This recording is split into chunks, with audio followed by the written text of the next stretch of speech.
esta mañana el diputado del Partido Liberal, Vlado Milosevic, y también candidato presidencial. Buenos días, diputado, ¿cómo le va? ¿Cómo está, Vlado? Muy buenos días para usted. Claudia, la Muy Gerardo buenos Gómez, le saludamos. días. Muy buenos días. ¿Cómo están? Gracias por la invitación. Gracias a usted por estar ahí también. Oiga, el tema migración es un tema muy fuerte hoy por hoy, y probablemente usted lo vive de una manera bien distinta el ser un parlamentario de región y de frontera norte. ¿Apoya el plan de regularización de 180.000 migrantes, incluidos los que entraron de manera irregular al país, como lo está evaluando el gobierno? Mire, yo la verdad lo miro con cierta distancia porque me preocupa cuáles son los efectos no deseados que podría producir una política como esta. Recordemos el efecto Cúcuta que se produjo en el gobierno anterior, o sea, el efecto llamado que se produjo cuando el presidente Piñera fue a Cúcuta. Y por lo tanto, lo que me preocupa no solamente la desinformación o la confusión que se puede producir en gente que está en otras partes del continente, que podría después de esto, de esta noticia, pretender llegar a Chile, sino también me preocupa la utilización de esta información que van a hacer las bandas de crimen organizado, que transforman esto en un negocio y que tienen un modelo, una industria del tráfico de personas, y que frente a eso lo que perfectamente podrían decir es, mire, vengan a Chile porque después de esto el gobierno los va a regularizar. Entonces, tengo cierta distancia de la medida. Creo que me faltan muchos elementos, sinceramente. Pero, sí, ¿usted cree me faltan elementos para ver cómo no se produce lo que no queremos que se produzca. Ya, o sea, usted hace varios puntos respecto de esta información que entrega el gobierno, ¿no? Uno, le preocupa la señal que se pueda dar, ¿no es cierto?, en términos de que podría. Y también le preocupa la lectura que pueden hacer los crímenes organizados. ¿Por qué? Porque ¿qué negocio se podría hacer? Porque se supone que son 182.000 personas las que van a regularizar, pero que no son todos. Son personas que tienen ya, ¿no es cierto?, y que hay un cierto registro de ello, y que la idea es que finalmente entre a un sistema formal por la economía y por el tema de la seguridad. O sea, justamente en contraposición a lo que usted plantea. Sí. Ahora, yo de lo que sí estoy totalmente de acuerdo y totalmente convencido es respecto del empadronamiento y del enrolamiento. Creo que son dos procesos súper necesarios. O sea, porque, a ver, nos encontramos con una situación que finalmente promovía la impunidad en el sentido de que una persona en Chile que cometió un delito, que se presentaba frente a fiscales y jueces, pero que realmente no sabíamos su verdadera identidad. Y podía estar en tres procesos distintos, y en los tres procesos judiciales tenía identidades distintas. Entonces, creo que ese tema del sistema biométrico, nosotros lo veníamos pidiendo desde el norte hace bastante tiempo. O sea, es súper necesario que la gente se enrole en estos sistemas de huellas digitales, huellas dactilares, fotografía, voz. Eso es súper necesario. El trabajo que está haciendo la PDI y sus cuarteles pero es otra a nivel cosa. regional, Pero súper necesario. Pero es como se diría antiguamente, esa harina de otro costal, ¿o no? Eso harina, claro. Sí, pero el paso previo. De hecho, nosotros nosotros presentamos ayer como bancada, y esto lo promovió también el diputado Sebastián Videla, que es de Antofagasta, junto con el diputado Luis Maya, y todo el resto de la bancada firmamos una ley respecto de ampliar las causales para expulsión. Y una de las causales sería entonces no haber participado de los procesos, de las llamadas del gobierno respecto de enrolamiento y empadronamiento, ¿no? O sea, son dos procesos claves para cualquier otra cosa futura. Son dos procesos súper importantes. O sea, si detienen a alguien y que no se enroló, es causal de expulsión. En términos simples es eso, ¿no? Sí, porque hoy día eso no está. O sea, una persona que no está empadronada o que no está enrolada no es una causal de expulsión. Entonces, lo que nosotros hicimos fue ampliar, con este proyecto de ley, ampliar las causales, ¿no? Oiga, pero lo del tren de Aragua, cuando un gobierno hace un llamado, los que vienen a hacer cosas irregulares, perdón, no se van a enrolar bajo ningún punto de vista. Eso lo tiene claro, ¿no? Es que, a ver, no estoy tan claro. Yo creo que es una cuestión súper fundamental, porque, a ver, son dos procesos distintos. Uno a cargo de la PDI, que tiene que ver con el enrolamiento de sistemas biométricos, y otra cosa es ese es el empadronamiento. Y el enrolamiento tiene que ver con una cuestión súper administrativa que lo hace el registro civil, que fue lo que vimos en el estadio Víctor Jara esta semana, que convocó mucha más gente de la esperada, y por lo tanto se produjo una situación caótica. No es que convocó así como los convocó, sino que generó una confusión que muchos culpan al gobierno de que no fue claro en los llamados que hacía. está bien. De todas maneras, o sea, puede ser eso. No lo descarto. Solamente estoy diciendo que son dos procesos distintos, súper necesarios en el sentido de que esto también ayuda para cuestiones básicas, o sea, previsión social, salud, en fin, son cosas súper fundamentales, ¿no?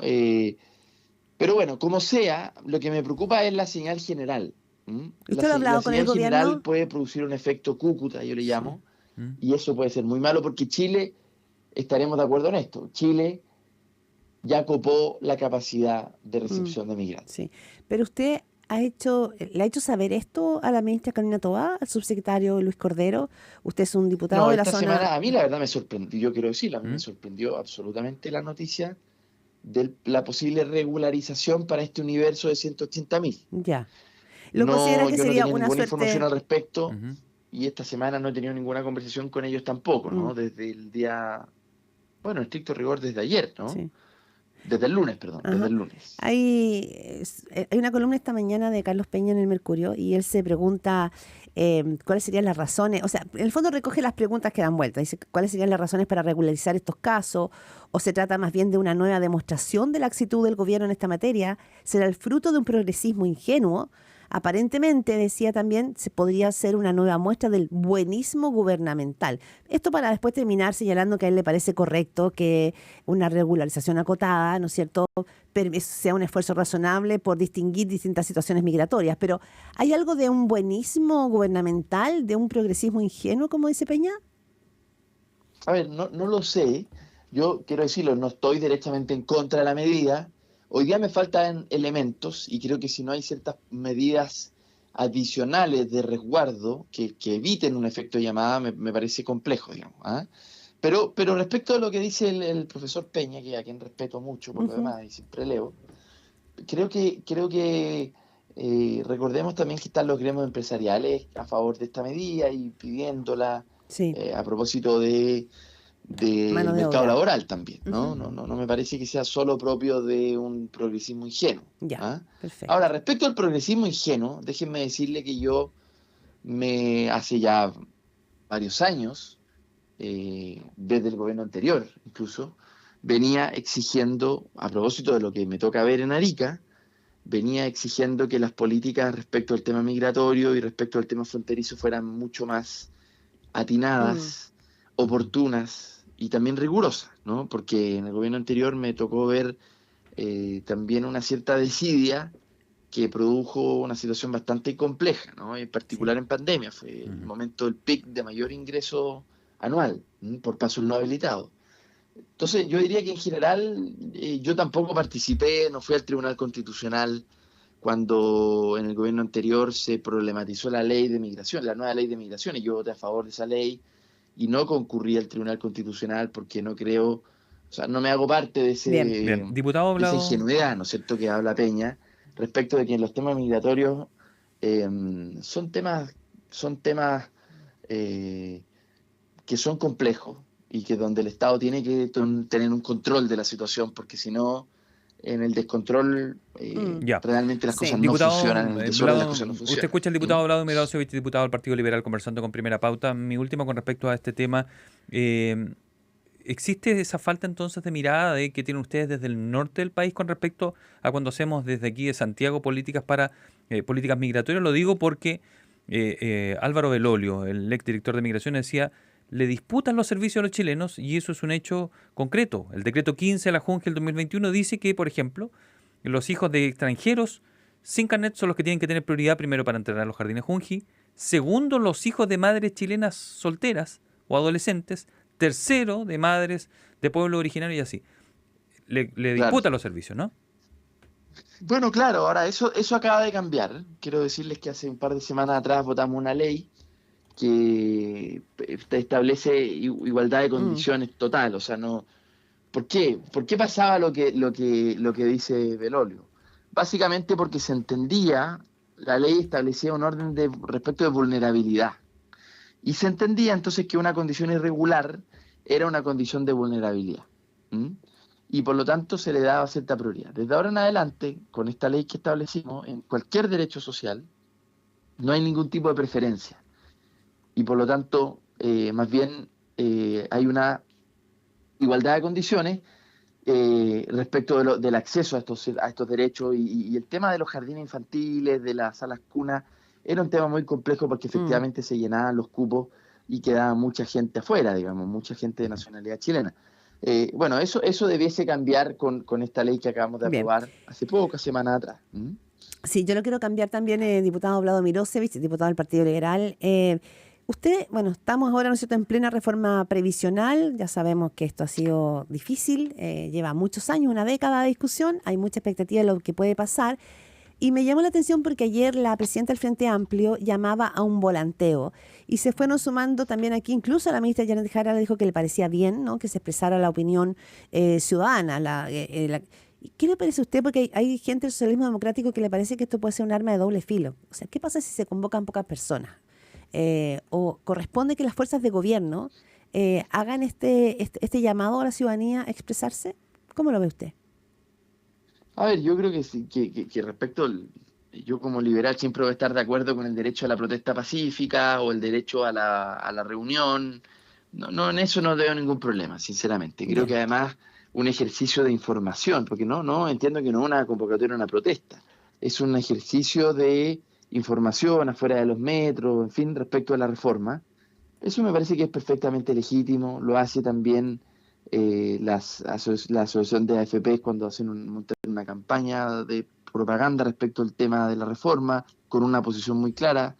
Me parece que es legítimo, o sea, no veo por qué un movimiento político no vaya a poder hacer un ejercicio de liberación democrática, de información a la ciudadanía. No puede veo ser un problema, no puede ser una presión en el sentido que el gobierno está en una posición compleja de negociar, necesita los votos de la oposición y con esto se puede generar también, ¿no es cierto?, una cosa un poquito áspera.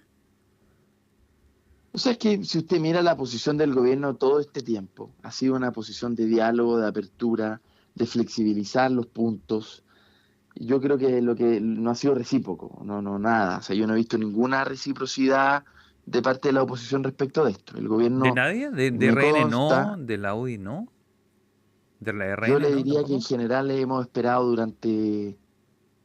hemos esperado durante 2 años que haya una buena conversación y una posibilidad de un acuerdo respecto de este tema. Y yo le digo que el gobierno ha sido bastante paciente, el oficialismo ha sido muy paciente. Me consta la cantidad de veces que ya a esta altura se le ha rogado a la oposición tener un acuerdo en pensiones porque entendemos lo que significa para Chile que después de 15 años de esperar una reforma todavía nuevamente sea un nuevo gobierno, porque han sido varios ya los que fracasen en la posibilidad de tener una reforma. Entonces creo que, honestamente, yo he visto de parte del gobierno una actitud muy paciente. Yo le digo, por lo menos 2 años de espera para tener una conversación que permita un acuerdo. Ya, pero usted no se yo no cree sé si entonces el acuerdo va a suceder, eso. creo que ¿No se cree que sí, que están cerca? Ricardo Lagos nos decía que él lo ve cerca, que podría caerse, sí, pero lo ve cerca. Escuchamos al presidente Rehn y dice, yo lo veo cerca, ¿y usted no cree en eso? Claro, sí. Ahora último sí, yo creo que efectivamente se han acercado posiciones en el último tiempo. ¿Ya? De hecho, creo que la reacción de Chile, de republicanos, tiene que ver con eso. Y también tiene que ver con que ellos están en una disputa, o sea, más que pensando en el bolsillo de los chilenos, adultos mayores y las pensiones, aumentarlas inmediatamente, lo que están pensando es la moneda. Y ahí tienen una disputa entre Kast y Matei, que ha bloqueado durante un buen tiempo esta reforma, lamentablemente, por una cuestión electoral. Bueno, ahora veremos quién se impone, pero solamente quiero decir, a mí me parece que la actitud de diálogo y de paciencia y de espera y de habilitar un acuerdo ha sido muy paciente de parte del gobierno. Por lo tanto, me parece absolutamente legítimo el volanteo. No ve que entorpezca la conversación, ese es el fondo, ¿no? Es que al revés, le digo, ¿por qué razón solo unos pueden hacer interpelaciones públicas respecto a este tema? O sea, el gobierno, usted ha visto, el oficialismo en general no ha querido generar una polémica respecto de esto, de algo que es bastante impresentable. Llevamos 2 años de gobierno con una espera decidida a llegar a un acuerdo de parte nuestra, pero y al frente no hay acuerdo por una razón electoral entre ellos, esa es la verdad. Claro. Entonces es bastante impresentable y nosotros no hemos hecho de esto un tema de interpelación política a nuestros adversarios porque entendemos que, mire, lo más importante es sacar la reforma, no sacar un pequeño una pequeña rentabilidad, digamos, electoral. No estamos en esa. Queremos, de verdad, por el bien de Chile, aumentar las pensiones y queremos que pueda haber un acuerdo. Sí. Solo rescato declaraciones de algunas figuras del socialismo democrático, por ejemplo, el senador Juan Luis Castro, del Partido Socialista, que decía, no es pertinente apresurarse, estamos en un momento sensible para buscar los acuerdos, el gobierno lo propicia, pero ojo, todavía tampoco sabemos cuáles son los términos fundamentales del acuerdo, así que decía él hacer llamado a movilizarse a favor, todavía no, es poco prudente. Y lo que decía Fidel Espinosa, decía que el Frente Amplio tiene todo el derecho de llamado a movilización, pero dice, lo hacen solamente para pretender redimirse con la ciudadanía a la que le ha negado sistemáticamente sus votos en el Parlamento en leyes de seguridad como la ley antiterrorista. Y también dice lo mismo, que en momentos de conversaciones y de negociaciones, lo peor, digamos, es hacer un ruido innecesario. Son gente del Partido Socialista, no son personas de la derecha. Seguro, no sé, cada cual tendrá que dar sus explicaciones. Yo voté a favor de la ley antiterrorista, no tengo ninguna duda de eso, y la verdad es que en los temas de seguridad también. Pero más allá de eso, la verdad es que lo importante aquí es que entendamos que después de 15 años, Chile tiene que tener un acuerdo razonable de pensiones. Hay que dejar los extremismos ideológicos que han producido también que esto no sea posible acercar posiciones, porque también hay dogmas, ¿no? Dogmas de los que creen completamente en un sistema únicamente de capitalización individual, y otros que antes creían, ya no. Yo creo que ellos han variado sus posiciones en un sistema de reparto. Creo que había una variación de posiciones de parte de los sectores oficialistas. Distinto es al frente. Creo que al frente no hemos visto sinceramente, no hemos visto ningún avance y ningún alejamiento a posiciones más bien de anteojeras ideológicas bastante radicales. Creo que esto le hace bien a Chile, que cada uno diga, mire, entendemos, nos podemos encontrar ¿a dónde?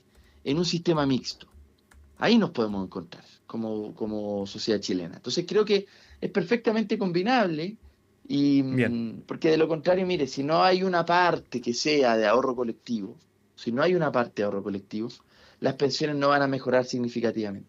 ¿Diputado? Porque solo la capitalización individual como principio único y excluyente, con los niveles de sueldo que tenemos en Chile, en el mercado laboral chileno, no dan matemáticamente para que una persona a sí mismo, incluso con la rentabilidad del 70% que tiene la AFP, puedan lograr una pensión digna por sí mismo. Entonces, el ahorro colectivo, y ahí viene el componente mixto del sistema, va a permitir esa combinación para aumentarle las pensiones. Entonces creo que no es una cosa, es una cosa súper razonable lo que se está discutiendo. Sí, en eso, Tani, vamos a ver si llegan a algún acuerdo. Y que las posiciones más extremas, en este caso republicanos, no terminen dominando y bloqueando todo. Porque mire, el sistema político está bloqueado con el tema de pensiones.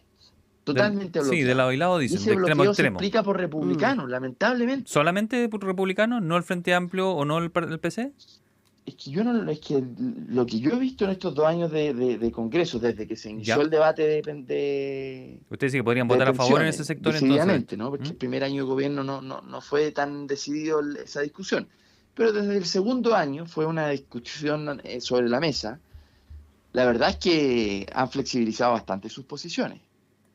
Hay que reconocerlo, bastante sus posiciones. Entonces yo creo que ahí necesitamos que el bloqueo viene de republicanos, esa es la verdad. Sí, pero también hemos visto que ya se empiezan a levantar voces de incomodidad en el Partido Comunista, en el Frente Amplio, en el sentido que sienten que el gobierno lo ha entregado demasiado. Entonces, eso también es un dato de la realidad. Eso también va a ser un punto a ver, Claudia. Sí. Yo creo que, vamos a tener que ver, porque disposición de diálogo y de flexibilizar posiciones lo ha habido desde el primer momento.